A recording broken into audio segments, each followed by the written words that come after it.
Hola, ¿qué tal amigos? ¿Cómo están? Muy buenas noches. Yo soy Esdras Chabot y esto es Dinero y Poder. El sábado a las 20:52 horas, el Chapo desapareció de las vistas de las cámaras que vigilaban su celda en el penal de máxima seguridad del Altiplano. Se escapó, como usted sabe, por un túnel que llegó exactamente a la regadera de su cuarto. Media hora después se dio la alarma, sin embargo las autoridades aseguran que se cumplió con el protocolo. A 5 días de su fuga, nadie sabe bien a bien cómo es que este túnel, que mide 1,5 kilómetros, se construyó sin que nadie lo viera. Mauricio González Macario, que tiene buenas noches. Buenas noches, Cerro. Guillermo Valdés, exdirector del CISEN y ahora otro de los que buscan al Chapo, me imagino, por lo menos tratar de ver por dónde se salió. Algo que es, pues sí es una tragedia, obviamente, estamos hablando de un escape de un criminal que ocasionó muchísimas muertes y que es responsable de un enorme grado de violencia y que pues pone directamente al Estado mexicano otra vez en jaque.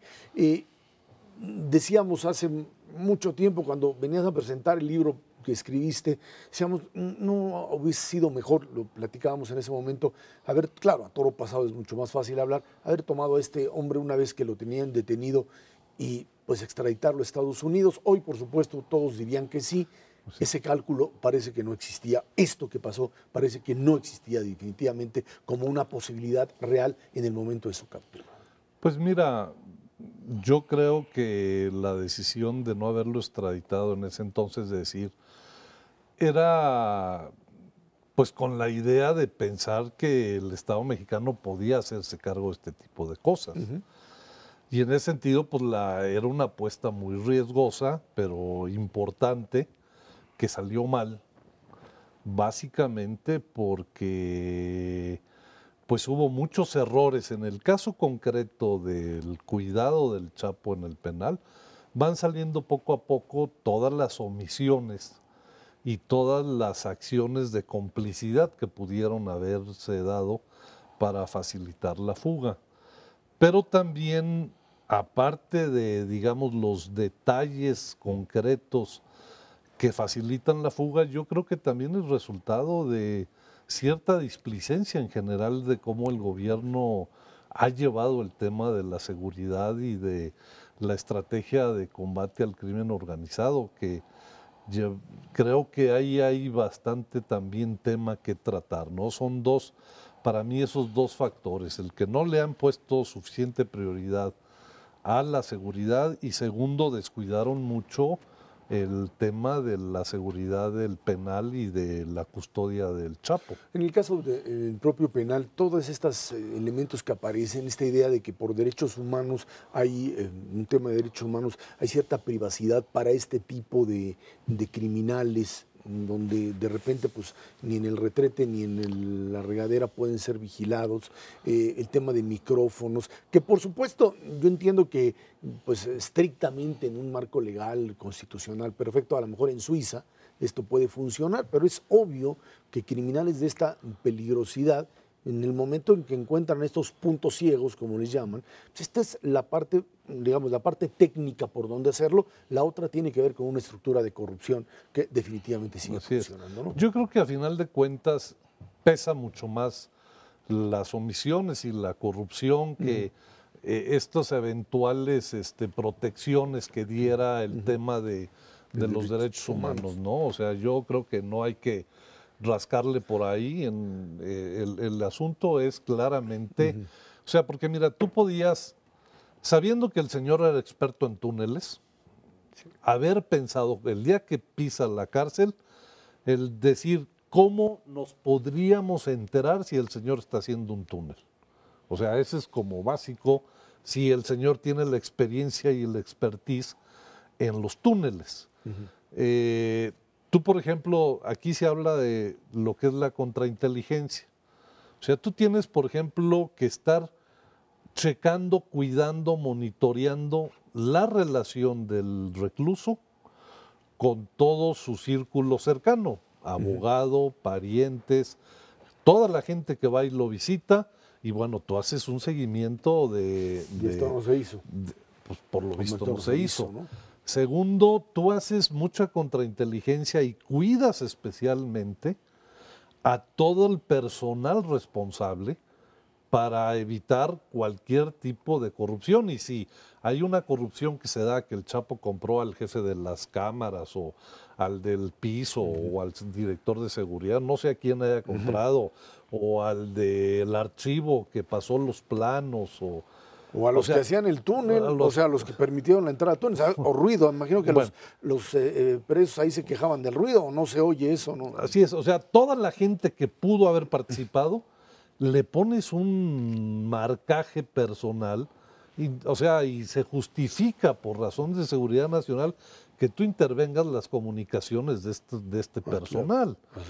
Entonces, tú podías haber hecho el seguimiento de las comunicaciones del señor con sus visitantes, la contrainteligencia con todo el personal del penal, y luego tareas obvias de revisión como, oye, de repente que empiezan a construir una casa a 1,5 kilómetros, pues te das unas vueltitas a ver de qué se trata, ¿no?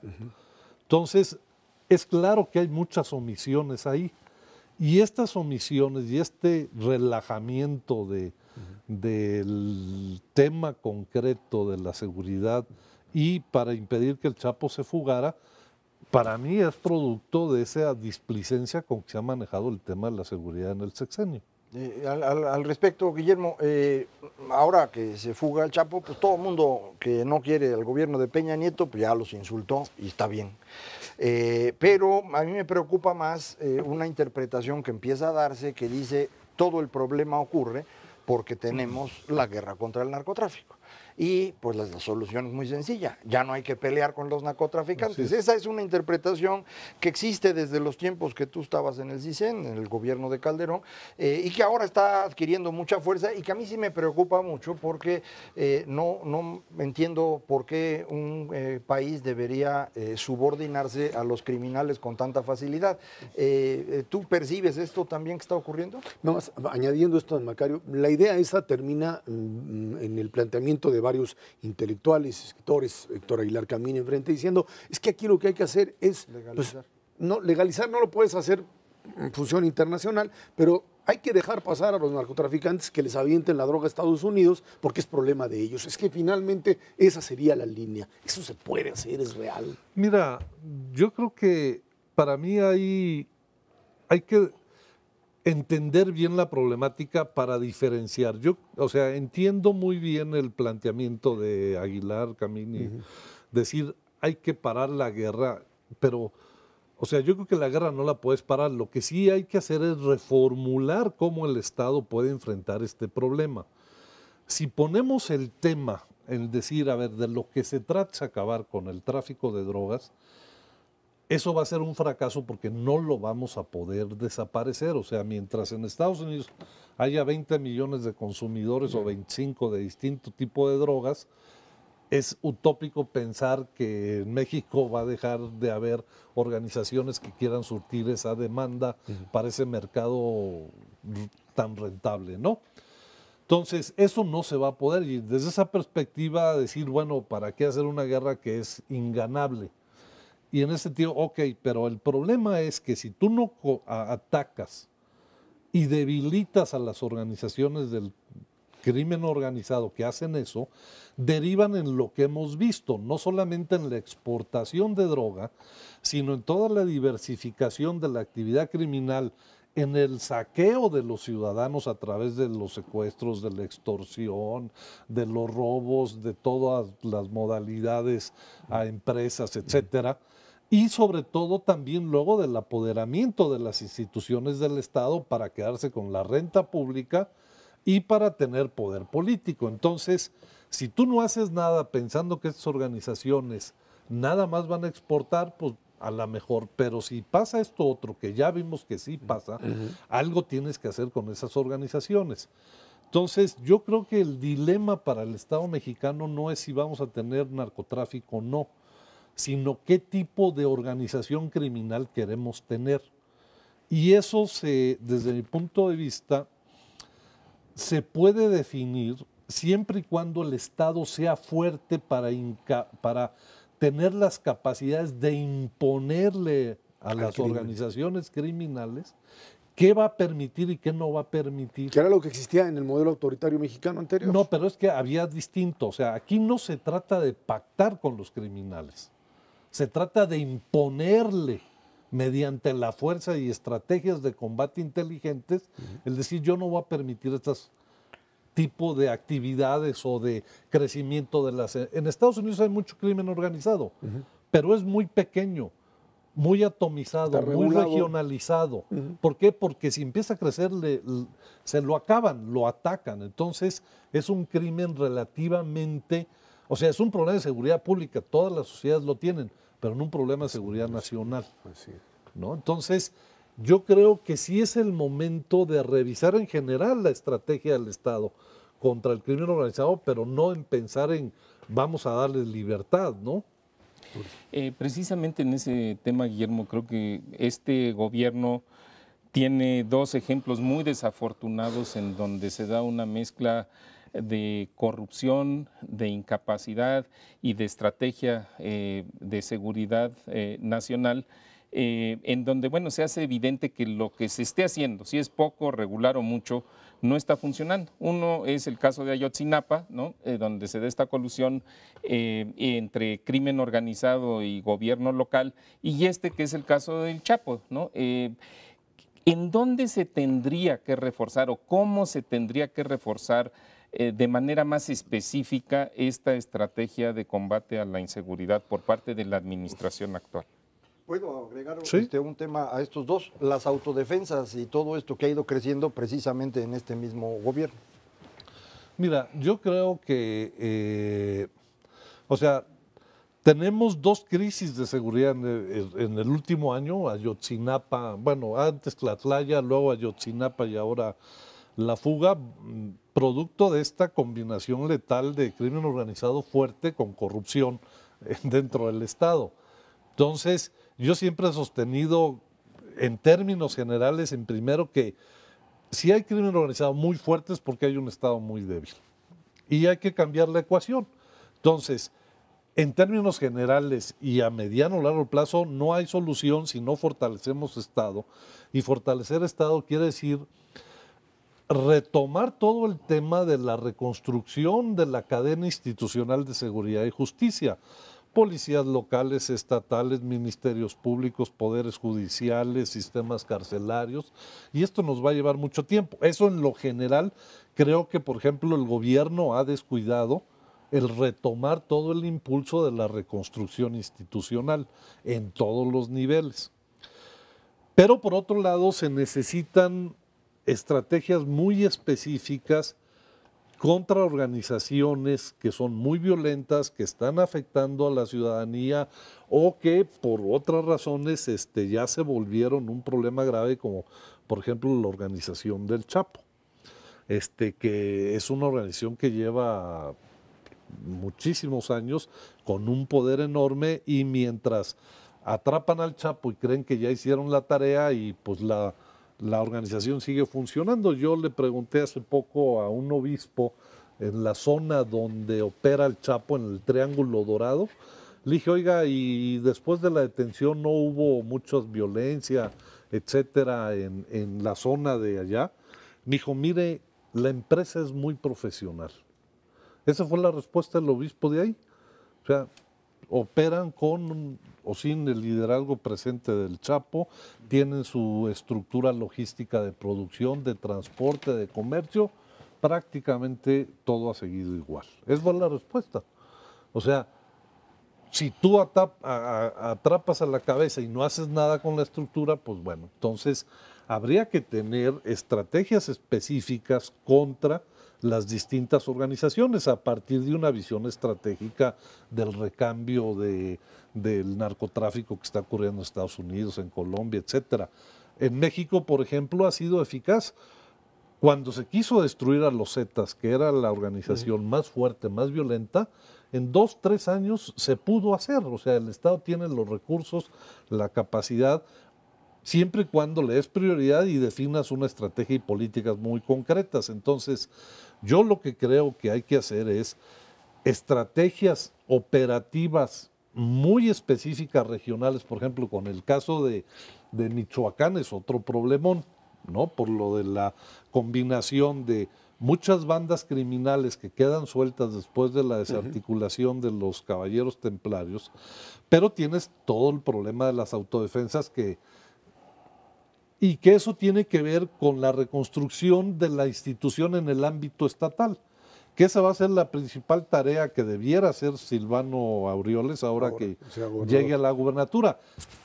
Si no hay un Estado legitimado, confiable, eficaz en materia de seguridad, las autodefensas no van a desaparecer. Ahí está clarísimo. Entonces tienes que hacer un trabajo de apoyo muy claro entre gobierno federal y gobierno local para atender la problemática específica de la seguridad de Michoacán, en donde uno de los factores muy críticos es las autodefensas.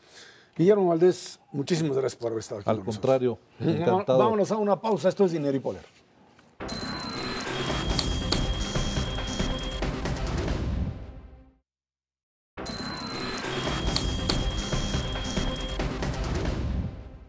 La desigualdad en México y el mundo se profundiza día a día. La brecha entre pobres y ricos es cada vez más grande y esa es la tendencia más preocupante para este 2015. Según el Foro Económico Mundial, estos son los datos. En México, al 1% más rico le corresponde el 21% de los ingresos totales de la nación. Y bueno, pues para hablar de este tema, desigualdad y concentración de poder en México, nos acompaña aquí en el estudio de Dinero y Poder Gerardo Esquivel, doctor en Economía, profesor investigador del Colegio de México, autor precisamente de este estudio. Muchas gracias, Gerardo, por estar aquí con nosotros. Muchas gracias por la invitación. Indicadores que hablan a nivel nacional y a nivel internacional de esta desigualdad social. ¿Qué es lo que te demuestra, digamos, en un periodo relativamente corto, la tendencia de generación de mayor riqueza y al mismo tiempo mayor desigualdad? En efecto, como lo mencionas en el documento, lo que se plantea es una aproximación a medir la magnitud de la desigualdad, es el primer apartado del documento, porque a partir de ahí podemos tratar de entender mejor por qué ocurrió y qué se puede hacer al respecto. Y lo que se ilustra ahí es el crecimiento en la brecha de ingresos. Y cuando hablamos de desigualdad es importante entender que hablamos de lo que pasa en la parte baja de la distribución y lo que pasa en la parte alta de la distribución. Y en la parte baja de la distribución lo que tenemos es que ha habido en las últimas 2 décadas un estancamiento en el ingreso de las personas más pobres. Tenemos una tasa de pobreza extrema que es la misma hoy en día de la que era hace 20 años, que es el primer dato que tenemos oficial disponible. Estamos hablando de una quinta parte de la población, 23 millones de mexicanos que no tienen capacidad de compra de una canasta alimentaria que les provea los nutrientes mínimos para tener una vida saludable.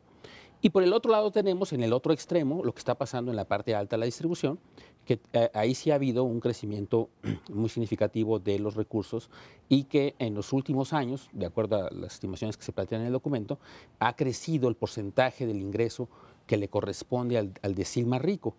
Según unos cálculos que tenemos ahora, lo que antes era alrededor de 48%, que era lo que le correspondía al decil más rico, al 10% de los hogares más ricos del país, para 2012 ya es el 60%. Eso es, digamos, lo que está pasando con una concentración cada vez más importante en la parte alta de la distribución, con un estancamiento en la parte baja, y eso explica, me parece, lo que hemos observado, que es esta creciente desigualdad en el país. Creo que es muy pertinente y útil que se tenga este documento. A lo mejor convendría ponerle un poco más de comparaciones internacionales, trae alguna información de comparación, pero siempre es importante acordarse que América Latina pues, es el continente más desigual del mundo, es donde tenemos los casos más extremos. En Chile, Brasil, que están más o menos al nivel de nosotros, depende qué cosa mida uno. Y creo que ahí hay una dinámica también internacional muy interesante en los últimos 30 años, digamos. La desigualdad entre países se ha ido reduciendo y la desigualdad al interior de los países ha ido creciendo, por ejemplo, en los países ricos o incluso en China, tal vez como producto del crecimiento. Ahí, ¿cómo dirías tú que está América Latina en términos de esta dinámica y específicamente México? Sí, es importante señalar que en la comparación, digamos, de acuerdo con las cifras que tenemos en el documento, no es tan fácil porque estamos usando datos distintos a los que tradicionalmente se usan. Cuando usamos las medidas tradicionales, por ejemplo, lo que se obtiene de las encuestas de ingreso-gasto de los hogares, que es el coeficiente de Gini, por ejemplo, pues ocurre lo que ya sabemos. México es, junto con Chile, el de los 2 países más desiguales de la OECD. México es un país ligeramente por encima del promedio de la desigualdad de América Latina. Eso, digamos, eso es más o menos bien establecido en la literatura. Pero aquí lo que hacemos es un cálculo, por ejemplo, un cálculo nuevo, novedoso, que no existía antes o que no existía de acuerdo con la técnica que nosotros utilizamos, que es cuánto le corresponde al 1% más rico. Y en lo que nosotros calculamos, que es el dato que se comentó en la introducción, el 21% de ingreso total va al 1% más rico del país. Cuando lo comparamos contra los países contra los que sí tenemos esas cifras relativamente comparables, encontramos que México es de todos esos países que tenemos datos, de América Latina, si no me equivoco, solo están Colombia y Argentina, pero de todos los países que tenemos datos de esa magnitud, México es el país en el que el 1% tiene el grado de concentración más elevado de todos esos países que tenemos disponibles, que son alrededor de 25 países. Entonces, digamos, por eso no hay tanta comparación internacional, porque no hay tanta información disponible a ese grado de comparación. Gerardo, yo coincido también aquí con mis colegas que esta investigación que tú realizaste es muy importante porque pues retoma de manera, yo diría, muy, muy sólida, novedosa, inclusive un tema que se había olvidado en la discusión, o sea, dábamos por hecho, ¿no?, que aquí en México hay desigualdad económica y pues ni modo, así sucede, y creo que esto da pie, me parece, a muchas cosas. Lo primero que me gustaría preguntarte sobre el tema es, ¿a qué atribuyes tú que se esté acelerando esta concentración en el 1%? El fenómeno del 1% parece que no es exclusivo de México, también se ha demostrado de alguna manera, inclusive en países avanzados como los Estados Unidos, en algunas otras naciones también. ¿Qué es lo que propicia en México que se concentre más el ingreso en estos últimos años? Sí, es cierto, es una parte que me faltó responder de la pregunta anterior de Macario, que es, efectivamente, es una tendencia generalizada, no sé si generalizada, pero que ocurre en varios países.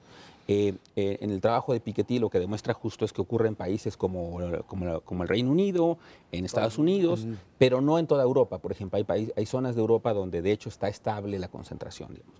Pero México está dentro de esa dinámica que sí corresponde a lo que ocurre en Estados Unidos o en el Reino Unido. Y ahí la explicación, pues hay distintas explicaciones. Parte de lo que nosotros planteamos en el documento tiene que ver con que sí ha habido una concentración del poder económico que se ve reflejada a su vez en el poder político y en el diseño de políticas públicas que terminan beneficiando en particular a este segmento de la población. Y eso es posiblemente lo que explica lo que ocurrió en esos otros países, algo similar en términos de las políticas que se han llevado a cabo en esos países. Por ejemplo, ¿a qué nos referimos? La reducción en las tasas de impuestos sobre la renta, que ha sido una cosa generalizada en el mundo, sobre todo en una serie de países. La reducción en las tasas de impuestos sobre los dividendos. También es cierto, eso ocurrió en México. En algunos casos, exenciones. La globalización también contribuye de alguna manera a todo esto. Entonces, sí hay una tendencia, digamos, en algunas zonas del mundo en las cuales una serie de políticas públicas, fiscales, en algunos casos particularmente exenciones o prebendas, en algunos casos que otorga el poder público, terminan beneficiando de manera desproporcionada a estos segmentos de la población. El que no se grave de la misma manera las fuentes de ingresos de los más ricos, por ejemplo, las ganancias de capital, todo el mundo sabe, y es una cosa que discutió, por ejemplo, en el caso de Estados Unidos, Warren Buffett, que es un multimillonario norteamericano muy significativo, que lo que él dice es, y él reconoce, que él termina pagando impuestos, una tasa de impuestos incluso inferior a la que paga su secretaria, por una razón muy simple. Su fuente de ingresos, que es fundamentalmente ganancias de capital, está grabado a una tasa inferior a la tasa que se graba el ingreso laboral. Entonces, ese tipo de cosas terminan generando estos incentivos para que los individuos que derivan su riqueza de una cierta fuente de ingresos paguen menos impuestos, por ejemplo, que el resto. Y eso explica en parte la divergencia de comportamiento. Gerardo, el tema de la concentración también va ligado a otra variable que no sé si se toma en cuenta, que es el de la concentración, el de lo que llamaríamos estructuras monopólicas.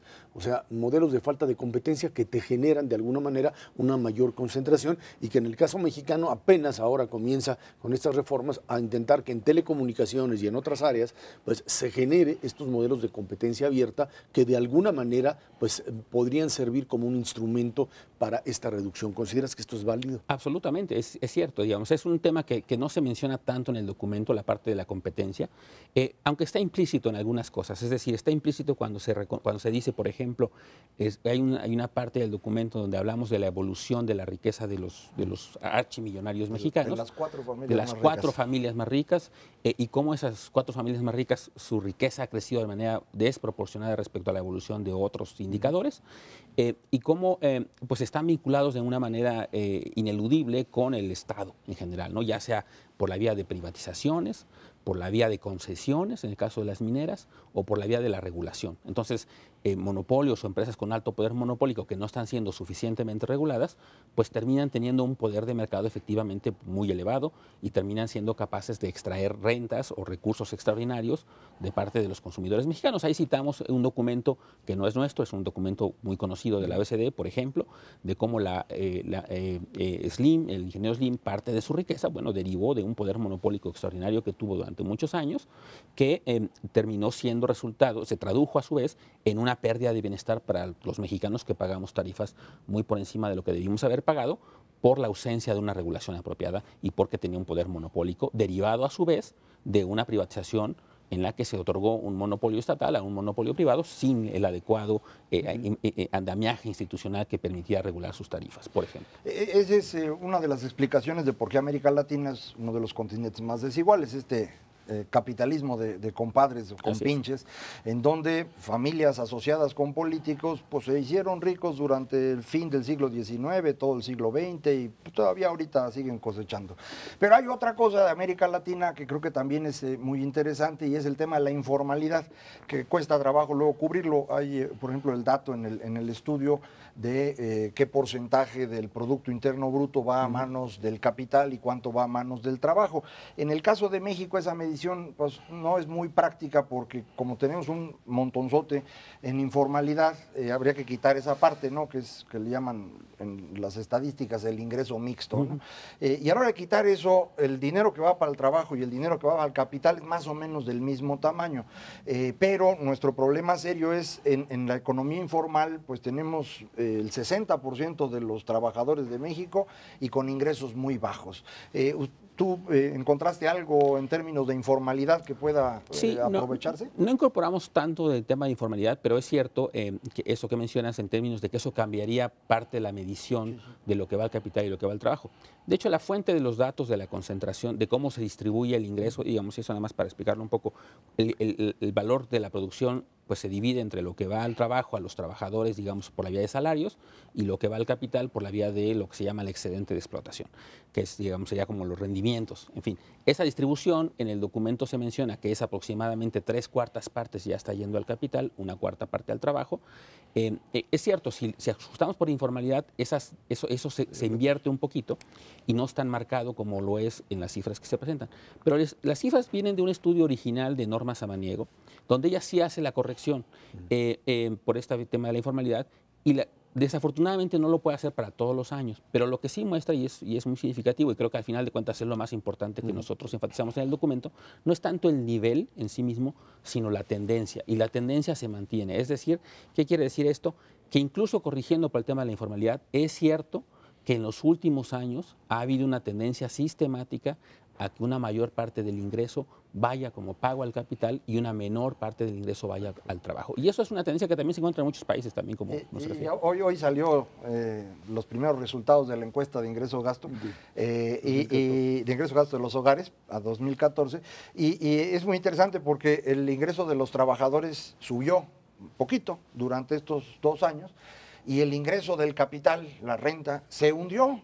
Y a la hora de aplicar esto a todos los grupos de población, pues resulta que prácticamente todos se achican, porque como consideran parte de la renta como la cuestión de informalidad, pues acaban reduciendo los ingresos de todos los deciles, ¿no? Es muy interesante. Oye, Gerardo, y ahora viene la pregunta difícil para los que somos economistas. El diagnóstico está claro.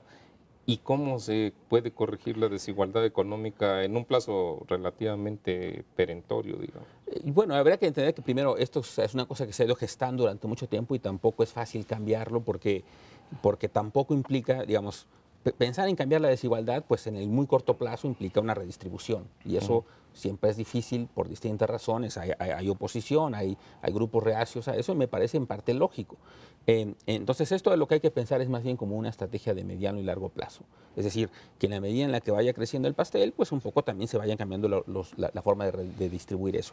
Pero hay que entonces entender primero la magnitud del problema que se planteó en esta medida que consideramos extrema, y entonces empezar a pensar en las posibles soluciones. Y ahí en el documento, la sección final tiene 5 puntos que son pues, una cosa muy general, porque es un documento breve, así lo solicitó Oxfam, no pude abundar demasiado, pero los 5 puntos básicos son una especie de agenda, digamos, de plantear los temas que hacia adelante creo que deberíamos ir considerando, y son primero plantear la construcción como objetivo fundamental, me parece que deberíamos tener en mente, la creación de un Estado social que garantice acceso a educación y salud, pero que sea de calidad. Es decir, que tengamos acceso a esos servicios por el simple hecho de ser mexicanos, un Estado que garantice derechos, que no es que esté mitigando los problemas sociales únicamente como lo está haciendo ahora con las políticas sociales, que ese sea el objetivo fundamental. ¿Cómo lograrlo? Entonces vienen los siguientes puntos, que es el punto número 2, es una política tributaria más progresiva de la que tenemos actualmente. Eso implica que lo que tenemos, los impuestos que tenemos sean más progresivos, enfocarnos más en el impuesto al ingreso y no tanto impuestos directos y no tanto impuestos indirectos. Eso implica también empezar a pensar en otros gravámenes que hoy en día no tenemos y que existen en muchas partes en el mundo. Estoy pensando en particular ganancias de capital, que tenemos una variante que se introdujo en la reforma fiscal pasada que no funciona muy bien. Herencias, por ejemplo, no tenemos impuestos a las herencias, ocurre en todas partes del mundo, en los países desarrollados. Impuesto al patrimonio, podríamos considerar un impuesto relativamente pequeño, que puede empezar a agravar, que empieza a ser un cambio en términos de la forma de recaudación y en términos de empezar a reducir esas desigualdades enormes que hoy día tenemos. Un cambio en el gasto público, porque todo el mundo dice, claro, pero gastamos muy mal. Y tienen razón, es decir, el gasto es muy inefectivo, se va mucho en corrupción, en programas sociales inefectivos, programas productivos que no funcionan, regresivos inclusive. Entonces hay que replantear todo eso. Hay una crítica muy seria a la política social en el documento, no ha funcionado, no ha sido capaz de abatir la pobreza. Entonces tenemos que replantear eso, mucho más gasto en infraestructura, mucho mejor focalizada, de mucho mayor impacto económico y social, en fin. Cuarto, modificar la política salarial y laboral. En términos salariales discutimos el tema específico del salario mínimo, que ha perdido un poder de compra muy significativo. Tema laboral, un cambio en la reforma laboral que vaya en la dirección de fortalecer la capacidad de negociación de los trabajadores, que de alguna manera empiece a revertir estas tendencias que se mencionaron en distribución del producto. Y quinto, una cosa de rendición de cuentas y transparencia, es que todos los funcionarios públicos del Poder Ejecutivo, Legislativo y Judicial hagan transparentes públicamente sus declaraciones patrimoniales y de conflicto de intereses, porque parte de la captura del Estado pasa por la corrupción, parte del deterioro del gasto público pasa por la corrupción. Gerardo Esquivel, muchísimas gracias por estar Muchas gracias a ustedes. Vámonos a una pausa, esto es Dinero y Poder.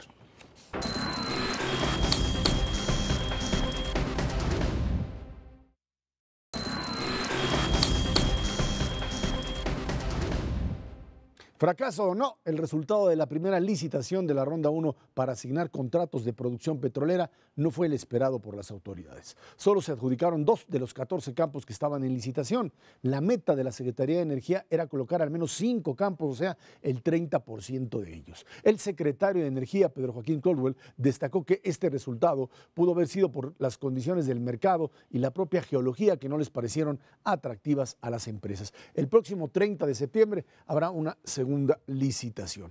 Ya estaba esto programado, no se podía mover, eventos que tienen que ver directamente con la crisis en Europa, básicamente el asunto griego, el problema de China, etcétera, han venido generando, junto con, por supuesto, la dramática caída del petróleo, condiciones diferentes a aquellas que se plantearon cuando pues, se estructuró todo este sistema de licitación. Sin embargo, platicaba ayer con Pedro Joaquín Caldwell en la radio, donde me decía, esto no es una falla muy grave, digamos, por supuesto no es lo que se quería, pero esto hay posibilidad de finalmente recuperarlo, de licitarlo, ahora en otras condiciones frente a lo que había salido en la primera licitación, que no se podía modificar porque hubiese representado cambiarle las reglas del juego a los que ya se habían inscrito en ellas. Sí, creo que se puede ver cuestiones positivas, negativas y de contexto que valen la pena. La parte positiva relevante es que se vendieron 2 de 14, es muy poquito, pero son los primeros 2 que vendemos en 100 años. Visto así, pues estuvo bien, ¿no? Yo creo que ese es el gran avance. Se hizo la licitación, se hizo en los tiempos que se habían planteado. Para muchos fue demasiado rápido y por eso también no fue fácil colocarse. Fueron las grandes empresas que iban a licitar, no quisieron entrar, acabaron entrando 9, de esas 9, 3 no presentaron ninguna oferta por ninguno de los 14 bloques, o sea que estaban de adorno, nada más 6 compitieron realmente. Me parece que también hay que considerar que hay varias rondas que vienen a continuación y hay otras empresas más grandes colocadas en las siguientes. Vamos a ver. Yo un último detalle que creo que vale la pena mencionar es, si hubieran puesto el precio, digamos, el gobierno mexicano más bajo, hubiera colocado 6 de los bloques. Pero entonces la crítica sería, están malbaratando el petróleo. Entonces me parece que también sirvió esto como señal al mercado de en dónde se está ubicando el gobierno y que no va a estar regalando los campos. Y bueno, pues vamos a ver cómo se dan las siguientes. Sí, yo también coincido. Creo que el resultado no es el deseado. Se habían generado expectativas de mejores resultados. Como bien dice Macario, si de los 14 campos pues se hubieran asignado 4 o 5, creo que hubiera sido aceptable. 2, no es catastrófico y sin duda para abonar a lo positivo, porque hay muchas cosas positivas en este proceso, es yo mencionaría el tema de la transparencia. Creo que sí es un esfuerzo especial en materia de transparencia. Las autoridades, tanto la Secretaría de Energía como la propia Secretaría de Hacienda, la Comisión Nacional de Hidrocarburos, y me parece que hicieron realmente un excelente papel. Fue todo, la información se entregó oportunamente, se difundió oportunamente, se hizo claramente, entonces creo que eso fue bastante bueno. Dentro de la parte positiva también, estos 2 campos que se asignaron, ojo, aquí hablamos de precio, pero en realidad no es un precio. Lo que se está, el criterio para asignar los campos es el porcentaje de utilidades operativas de cada campo que los participantes están dispuestos a entregarle al gobierno. El gobierno se puso un piso, o sea, un mínimo, de los 14 campos el mínimo fluctuaba entre 25% en 4 o 5 campos y 40% en el resto. Y el porcentaje que en los pozos donde se asignaron fue de 59 y de 69.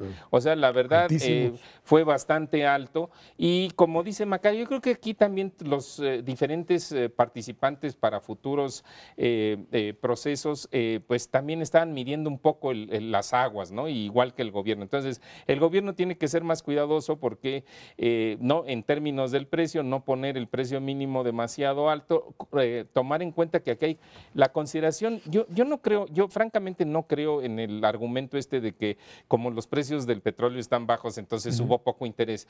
Mira, en estos procesos, en el mejor de los casos, los que ganaron van a empezar a sacar petróleo entre 3 y 5 años a futuro. Entonces, pensar que hacen sus posturas con el precio del petróleo actual, pues me parece que no. Pero la perspectiva a futuro sería mucho mayor. Pues por eso. Supongo, no, bueno, pues hay que ver el mercado de futuros. No es mucho mayor, pero lo que es importante es que no es para abajo. Entonces, en ese sentido, me parece que el precio no es un factor o no es tan importante como se dice. Yo creo que es más importante el tema del riesgo, que a lo mejor era más riesgoso en términos de la probabilidad de encontrar petróleo, y eso es lo que la autoridad tendrá que cuidar en futuras licitaciones. Y por último te diría, estos son 14 campos de más de 900 que van a licitar el gobierno mexicano en los próximos 5 años. Entonces es menos del 2%. Me parece que el gobierno está atento a lo que no salió bien, estará atento a los factores que desalentaron la participación de los inversionistas. Creo que están en la actitud de corregir y pues eso es lo que se necesita. Va a haber muchísimas subastas por delante y si se aprende la lección, creo que van a ser bastante mejores. Yo enfatizaría el asunto de transparencia porque según escucho de las personas que escriben y opinan y demás. El problema más importante que tiene México es la corrupción. Bueno, pues eso se resuelve en esta licitación, al menos se hizo con toda la transparencia del mundo. Un solo consorcio el que gana, el de Sierra. Gana Sierra porque Sí. es el que ofrece más, pero como te decía yo, nada más compiten 6. Por ejemplo, Morphy ofrece en 2 bloques 35% contra el 40% que pedía Hacienda, por eso no gana, pero compite. En el bloque 7, donde gana Sierra por poquitito a Statoil, que se queda en 59.4, una cosa así. Entonces, había competencia en algunos lugares que creo que eran más atractivos, me imagino. Yo no tengo el conocimiento de detalle, pero insisto, si está resuelto el asunto de transparencia, las demás cosas se van a poder resolver fácil, porque yo entiendo, es el gran problema nacional, ¿no? Si ese no lo tenemos en estas licitaciones, pues es una gran noticia. Y había que enfatizar en ese el punto de en que pues muchos de los que finalmente ofrecieron por debajo de lo que el gobierno pedía, pues estaban pensando en eso. ¿Quién ofrece en una licitación por debajo del mínimo que se plantea? Solamente aquel que crea que van a doblar la mano y te lo van a entregar así. El mínimo no era público. O sea, Hacienda todavía no había dicho exactamente cuál iba a ser el mínimo en todos los campos, entonces por eso yo creo que andaban bien también, a ver si agarraban. No, me lo puede decir de antemano, ofertones, porque ¿no? si no, pues... Obviamente no, pero por supuesto que estos estaban muy abajo y quizás esta sea Pues querían cosechar. La próxima es en septiembre, hay que estar muy pendientes. 30 de septiembre, vamos a ver Así qué es es. lo que se hace. Vámonos a una pausa y de regreso, otra vez un capítulo permanente en este programa. Grecia, no, les prometemos será el último, esperamos que sí, pero con, por supuesto, un análisis profundo. Esto es Dinero y Poder.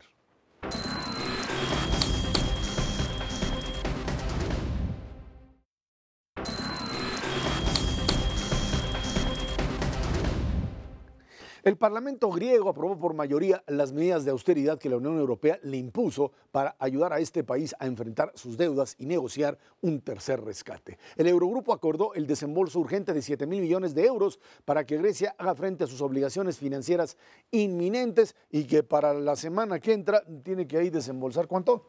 3.000 Tiene millones. 3.500 millones de más euros. lo que ya no pagó del Sí. Fondo Monetario, que hay que irlo dando vuelta. Creo que la parte importante es que el Parlamento aprueba un paquete de rescate que es mucho peor que el que hubieran tenido hace 3 semanas si no se levantan de la mesa, que ya era peor que el que tenían en enero. Ellos solitos se fueron metiendo en Pero esto. Macario, Sí. nada más, esto aparece, escuchaba también cuando el embajador de Grecia en México me lo decía en la radio, que era humillante lo que les habían hecho, que era, hay incluso quien habla, no él, pero otros que decían, ahí Varoufakis decía allá en Grecia que esto era como un nuevo tratado de Versalles, en donde pues habían humillado finalmente al derrotado, le quitan toda la soberanía financiera, le ponen una pistola en la cabeza y le dicen abiertamente, o pues haces lo que te decimos para crecer, o simple y sencillamente ya no eres parte de la Unión Europea, y el cálculo de estos señores que uno esperaba ya que a partir de esta posición era la de nos salimos y vemos qué hacemos, no se avientan a ese precipicio, se quedan paraditos en el filo, aceptando todo. Se da esta votación en donde la mayoría del Parlamento griego, pues a regañadientes, llorando, como quieran, vota a favor. La mitad del partido de Varoufakis, bueno, Syriza, vota a favor y la mitad no se opone a este tipo de planteamiento. Y ahora Grecia metida en un doble problema. El problema económico que ya lo tenía agudizado por lo que sucedió y por otro lado, ahora también internamente una fractura política que a ver cómo la resuelve. Pues sí, Ezra, pero es que pues ese es el costo de prometer cosas que no puedes cumplir, entiéndase O las jugar campañas arriesgado, ¿no? electorales. Segundo, creer que un problema de carácter técnico financiero se resuelve con presión política, que eso es lo que hizo el primer ministro cuando convoca, ¿no?, el referéndum, y tratar de ganar fuerza con el supuesto apoyo de la ciudadanía, que sí lo tuvo, porque en el referéndum obtuvo 60% a favor del no, a favor de rechazar a los acreedores, y finalmente, como dice Macario, pues termina cediendo. Entonces, yo creo que eso lo que habla es que es un gobierno muy improvisado, de gente muy inexperta en estos temas, con una enorme falta de capacidad y de sensibilidad para separar la parte política de la parte financiera. Y francamente, esto que tú mencionas, que sé que no es tu opinión, pero que así se ha publicado y se ha mencionado, esto de que Grecia salió humillada y de que porque perdió la soberanía. Mira, yo creo que eso es muy discutible. El hecho de que Grecia se mantenga en el euro efectivamente le genera muchas limitantes. No puede, tiene que reducir su déficit público, tiene que aumentar los impuestos, tiene que vender activos el gobierno y tiene que bajarles las pensiones esencialmente a los ciudadanos que ya las reciben. Que todo eso es muy doloroso. A mí no me gustaría ser ciudadano griego, honestamente, y menos vivir en ese país en los próximos años. Va a ser una economía muy difícil, exactamente. Pero ese yo creo que no es la comparación adecuada. La comparación correcta es qué hubiera pasado con Grecia si Grecia hubiera retomado su soberanía financiera, por ejemplo. O sea, si Grecia hubiera tenido su moneda, hubiera mandado al diablo a las instituciones, como se dice a veces aquí, más bien en este caso a los bancos, y en esa situación, ¿qué hubiera ocurrido? Pues lo que hubiera ocurrido es que hubiera tenido que primero declarar a sus bancos quebrados. Entonces gana la soberanía y pierde a la banca. Al perder el sistema, ¿y por qué quebrados? Porque son los principales tenedores de los bonos de la deuda gubernamental griega. Sin sistema bancario no hay manera de que el país pueda crecer ni remotamente. Nadie les hubiera prestado un quinto porque pues dejaron de pagar sus deudas, por lo menos nadie del exterior, y eso los hubiera condenado a que su inversión productiva se limitara al tamaño de su ahorro interno, que es escasísimo. Entonces Grecia no hubiera podido ampliar su capacidad productiva porque no tendría para hacerlo. Y finalmente, como de todas formas hubiera tenido un déficit público, se hubiera visto recurrido, el gobierno hubiera tenido que recurrir al financiamiento creando dinero en su nueva moneda y una inflación probablemente galopante. Entonces tendrías una inflación desbocada, recesión, desempleo y falta de oportunidades de crecimiento en el mediano plazo. Pues yo creo que ese es un mucho peor escenario que el actual. Ahora, el argumento griego era, este es un modelo de Unión Europea que supone niveles de solidaridad. La argumentación griega incluso se vuelve muy agresiva frente a Alemania. Había un viejo argumento cuando se estaba armando la Unión Europea ya después de la caída del muro de Berlín, la desaparición de la Unión Soviética, que se decía necesitamos una Alemania europeizada como centro y no una Europa germanizada.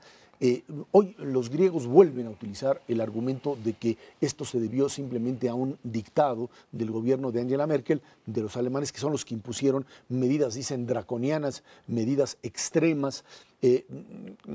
Aparece esto como si fuese una venganza por parte de Europa frente a la osadía del gobierno griego de haber querido pues, manejar, digamos, un modelo mucho menos austero para la recuperación económica.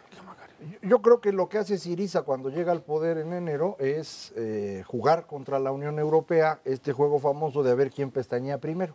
Y ellos estaban absolutamente convencidos que la Unión Europea se iba a doblegar para no poner en riesgo al euro, es decir, reconocer el fracaso del euro, que es lo que hubiera significado, sacar a Grecia. Entonces el gobierno de Syriza dijo, estos van a hacer lo que sea con tal de no reconocer este fracaso, vamos a aventarles el camión. Y pues del otro lado no pestañaron, y ese es el origen de esta tragedia. Entonces lo que hizo este gobierno de Syriza, además de todo lo que ya comentó Mauricio sobre inexperiencia y ineptitud y lo que tú quieras, es una profunda irresponsabilidad. Hacer lo que hicieron, jugar con la vida de todos los griegos, simplemente porque piensas que el otro es más tonto que tú y va a dejarte pasar con este abuso, que es lo que quería hacer Grecia sobre la Unión Europea, pues está difícil y no pasó. Vale la pena leer las editoriales que se han publicado en distintos periódicos allá en la Unión Europea, Gran Bretaña, que forma parte de la Unión Europea, pero no del euro. Varios articulistas creen que quien perdió en esto es Alemania, precisamente, porque tuvo que sostener un euro que no es invención de ellos, es invención francesa, en contra de su voluntad. Para Alemania hubiera sido preferible deshacer el euro y ahora le haga cada quien lo que pueda, pues ya estuvo bueno, ¿no? Un buen ejemplo es el tamaño de los costos de los gobiernos, ¿no? 40% de la población económicamente activa en Grecia trabaja en el gobierno. Pues no hay gobierno que aguante eso, no hay presupuesto que lo soporte. Las pensiones en Grecia son de casi 900 euros al mes, que es una buena cantidad de dinero para vivir allá. Si lo comparas con lo que tienen de pensiones los países bálticos o los otros países que están en la misma región de Europa, son $250 al mes, 250 euros, perdón. Entonces, ¿cómo convence convences a los estones o a los fineses que te respalden a Grecia? Pues, ¿de dónde? Es que supusieron en algún momento que el modelo de Unión Europea tendría a homogeneizar, digamos, los niveles de ingreso en todos los países. Y bajo ese Y concepto... si lo ha hecho, ve Portugal y ve España y ve Italia.